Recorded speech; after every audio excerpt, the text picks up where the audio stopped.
It's always tragic when a parent has to bury a child. Such an action can have a tremendous impact on the psyche of the mother or father of the deceased, seeing them driven to near madness. But what happens when that parent already has a reputation for ghoulish behavior and depravity? In this episode, we examine the mad doctor of St. Louis, Dr. Joseph Nash McDowell, a man who wasn't afraid to rob graves for scientific knowledge, stockpile arms, fortify his school with cannons, and anger the entire town of Hannibal over a ghastly experiment that would provide literary inspiration for Mark Twain. Join us as we discuss Dr. Joseph Nash McDowell and how he became part of the Show Me.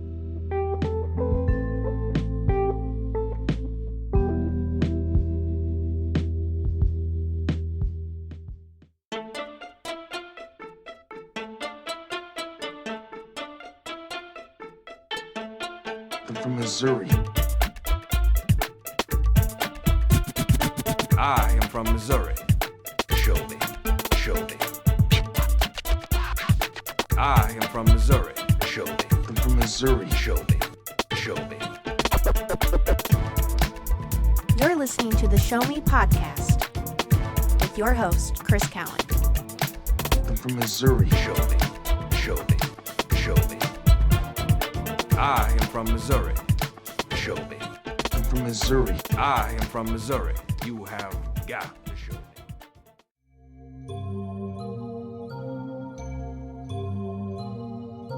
me. April 1st would give birth to a man who was not a fool.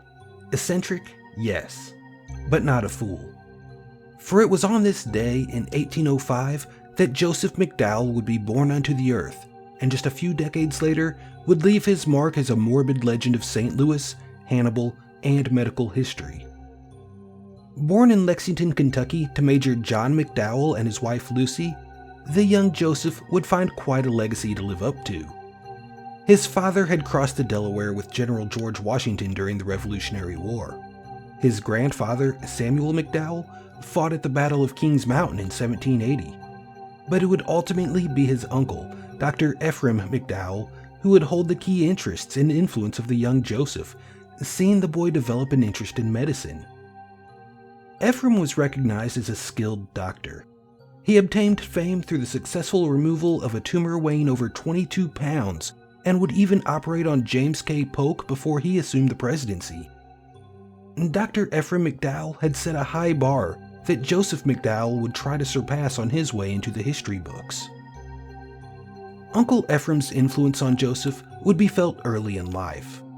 In the early 1800s, people didn't donate their bodies to science. It was unheard of. Practicing medicine on cadavers was frowned upon and viewed as blasphemy, an affront upon God himself. Ephraim would extend his medical knowledge through the dissection of corpses, traveling to Edinburgh, Scotland to further his expertise.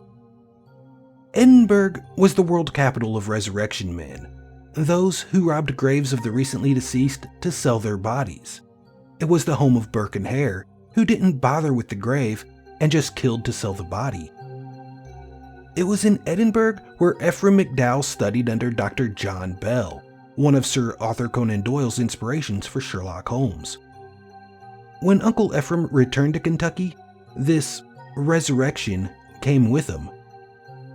Joseph began studying medicine himself and attended Transylvania University. Although the name certainly seems fitting today, Stoker's Dracula wouldn't be published until the end of the century, so the creepy connotations that the name implies would not have been shared by the people of McDowell's day. What was shared, however, was grave robbing, a practice that Joseph would undertake with Uncle Ephraim, eventually staying with his inspiring uncle for a year or two before shunned affection drove the nephew into a state of bitter resentment towards his uncle. In McDowell's day, it was common for cousins to marry, and Ephraim's daughter Mary had caught Joseph's eye. When he could not win her affections, he pleaded to his uncle for Mary's hand, but was denied, as Ephraim felt his daughter could make up her own mind regarding who she would marry. Heartbroken and angry, Joseph would leave his uncle's home, and the two would never speak again. Although spurned by Mary and Ephraim, Joseph McDowell would not give up his pursuits, for either love or knowledge, and would find a new mentor at Transylvania University in Dr. Daniel Drake, who had a sister named Amanda that McDowell would enter into marriage with. To say that McDowell found Drake to be a new mentor may be a bit of an understatement, as these two men's careers overlapped, seeing each play an active role at the Jefferson Medical College in Philadelphia and the University of Louisville, not to mention the year that McDowell sat as the chair of anatomy at Transylvania University, where he also became acquainted with Henry Clay, former Secretary of State under John Quincy Adams, and was a trustee of Transylvania U. In 1827, McDowell would graduate from Transylvania University and embark on making a name for himself as a bona fide practitioner of medicine. Like many other people across multiple professions, learning did not end with graduation, and McDowell continued to gather his experience through robbing graves throughout Kentucky, Ohio, and Pennsylvania. When he arrived in St. Louis in 1838, his reputation as a resurrection man had preceded him, but the Mound City would find out firsthand of the man's other eccentricities. McDowell began his employment in St. Louis at Kemper College, and within 2 years, he had established a charter within Kemper with the help of Kentucky's Dr. John Moore that established the medical department of Kemper College. During this time, the people of St. Louis became better acquainted with the good doctor. They saw him as a great surgeon, physician, and as an excellent teacher. They also came to see him as a disturbed and unusual individual. One of the man's eccentricities came from his marriage with Amanda. McDowell loved his wife, and together they had 10 children. This was in a time when infant mortality remained high, and many of these children would die incredibly young. McDowell, however, did not give these children a traditional burial, instead having his young children placed in glass coffins that were then filled with alcohol and sealed tightly. Only then would his children be interred and hopefully preserved, as the thought of his beloved rotting was a terrifying offense to the doctor. By 1847, McDowell's reputation as a doctor continued to grow, as well as his odd behavior. He was an incredibly high-functioning alcoholic and would give temperance speeches while openly drinking booze in the process. He would go off on angry and loud rants about whichever group he currently found offensive, usually Catholics, Germans, or other immigrants, as McDowell was a proud member of the Know-Nothings. While McDowell's reputation grew, both for the good and the bad, Kemper College struggled financially, and McDowell would restructure the medical department, breaking from the school altogether and establishing the first dedicated medical school west of the Mississippi, the Missouri Medical College, at the corner of 8th and Greshot. It would also be in 1847 that McDowell made the papers in Hannibal, Missouri, as he had purchased a cave that was discovered in the area a couple decades before. The newspaper reports indicate that McDowell had stored at least 500 small arms in the cave, arms that he intended to give to Texas to fight the Mexicans. The reports would also describe an experiment of the doctor's that had become a well-known fact to the youth of the area. Suspended in McDowell's cave in Hannibal was a copper sarcophagus, filled with alcohol and containing the corpse of McDowell's daughter, Amanda. For the children of Hannibal, who escaped the heat of Missouri summers in the cool air of the cave, the couple years that Amanda was interred in McDowell's cave provided them with fodder for ghost stories, as well as a rite of passage. Children dared each other to open the copper cylinder that contained Amanda's corpse, reach in, pull her to the surface, and stare into her lifeless eyes. It should be remembered that Samuel Clemens, later known as Mark Twain, was a child in Hannibal at this time, and the possibility exists that he undertook this rite of passage. He would write in Life on the Mississippi that, quote, "In my time, the person who owned it turned it into a mausoleum for his daughter, age 14. The body of this poor child was put in a copper cylinder filled with alcohol and this suspended from one of the dismal avenues of the cave. The top of the cylinder was removable, and it was said to be a common thing for the baser order of tourists to drag the dead face into view and examine it and comment upon it." End quote. As the cave's usage became known to the people of Hannibal, and the activities undertaken by the town's children within the cave became known, the townsfolk became understandably upset about the ordeal, and public pressure would ultimately see McDowell forced to remove his daughter from her cavernous tomb. Amanda was not the only child that the McDowells lost, but her post-mortality treatment would differ from the rest of the deceased McDowell children, possibly due to her age compared to the infancy in which her siblings passed.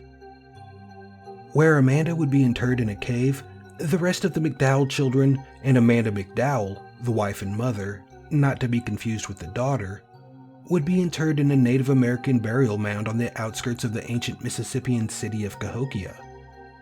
With telescope, the reused burial mound was visible from the Missouri Medical College, and McDowell was known to commonly ascend the tower of his school and keep vigil over the unusual resting place of his wife and children. The usage of ancient burial mounds was not the originally intended resting place for the McDowell clan, however. Instead, the tower that Joseph viewed the mound that contained his relatives was. He had this tower constructed with naves in it, which McDowell had originally intended to use to preserve and display the corpses of his family, and upon his death, himself, preserved for eternity. This would not be the case, and the naves of the tower would be far from the only unusual things about the college. The tower was equipped with cannons that McDowell would use to fire off, much to the chagrin of the community. Whether he was shooting wadding or just powder is unknown, but he had the sense not to fire ammunition. Shooting artillery into nearby buildings in St. Louis would have caused much more commotion than the ire that the doctor had already acquired. Much like his cave in Hannibal, McDowell would also use the college to stockpile rifles, fearing the attack of his college from competing schools, religious fanatics, and the general public. Joseph would become increasingly paranoid and would take to wearing brass plates under his clothes as a mid-1800s attempt at a bulletproof vest. While McDowell was certainly eccentric and appeared to grow increasingly paranoid, there was cause for the doctor to feel alarmed about his personal safety.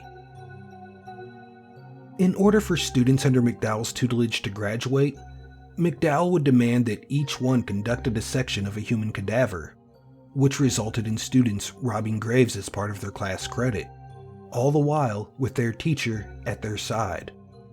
That's right, grave robbing was conducted as a class activity, a nocturnal field trip of sorts that many knew about, yet law enforcement could never catch in the act.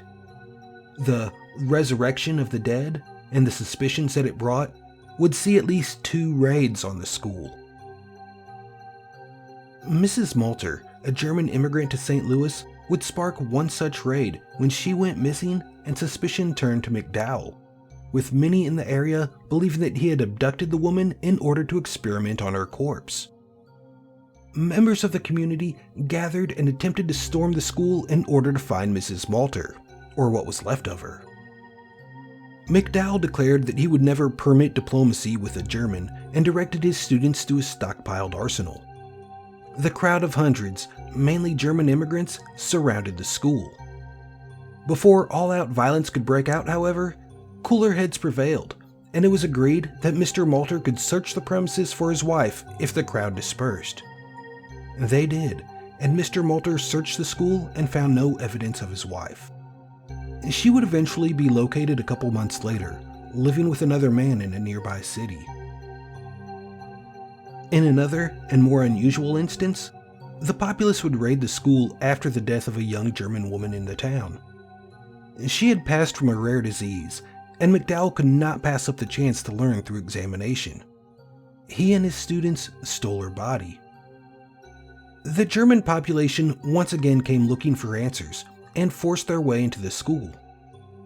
McDowell was desperate for a way out, and help would come from an unusual source. According to McDowell himself, the spirit of his deceased mother appeared to him, telling him how to hide the body of the girl. The specter then instructed the doctor to lay on a table in his own morgue under a sheet and to lie still as a corpse, The German intruders found no sign of the girl's body, and they assumed that McDowell was nothing more than a fresh corpse. And being satisfied with their search and finding no evidence of the young woman's corpse, the group dispersed.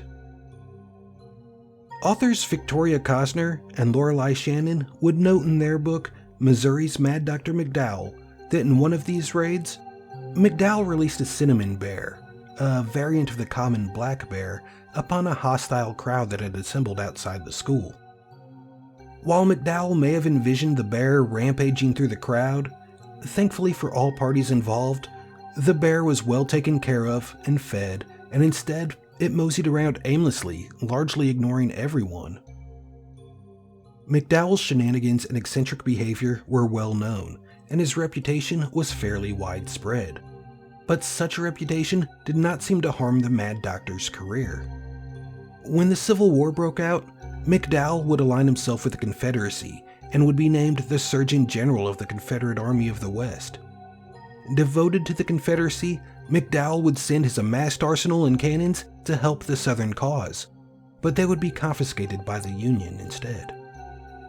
The Missouri Medical College would also be seized by the Union, who used McDowell's school as a prison to hold Confederate troops.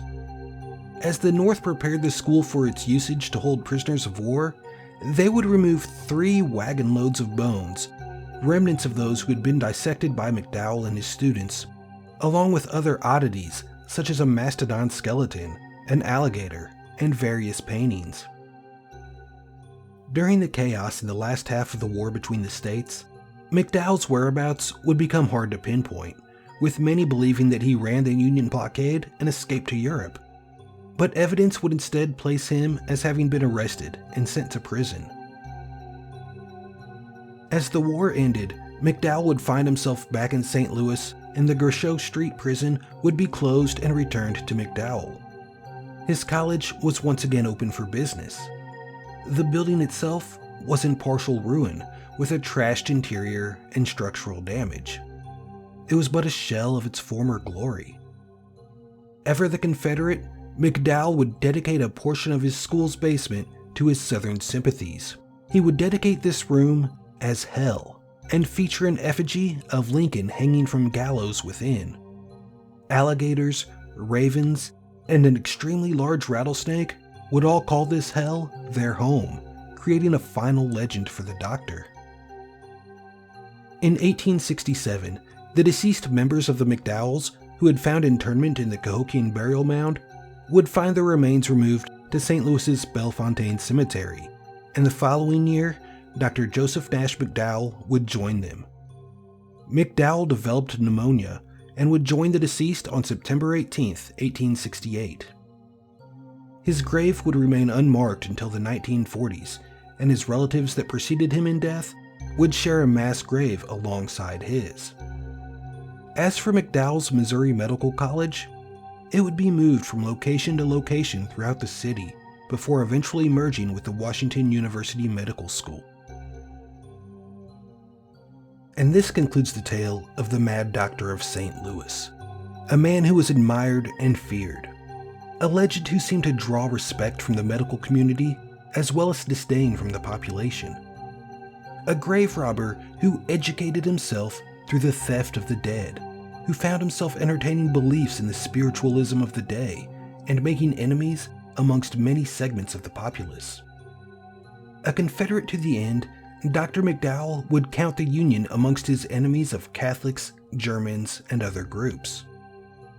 Through bizarre burial rituals, erratic behavior, and the elements found within his school, Joseph Nash McDowell would enter the Missouri history books as an oddity, an eccentric and bizarre man with a medical brilliance, a man who helped the lives of those around him, even if he held vile beliefs about that person. He may have originated in Kentucky, but he made Missouri his home, and the state gave him his chance for fame that he longed for, and with that, McDowell became a part of the Show Me.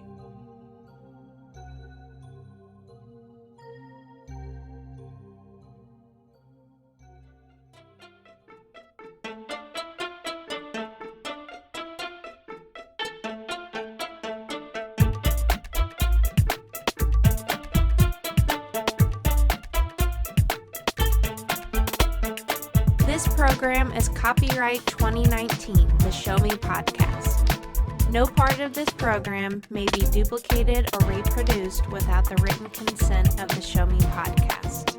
Music used in this program is Creative Commons Media. From Missouri. Show me, show me, show me. I am from Missouri. Show me, show me. I am from Missouri. You have got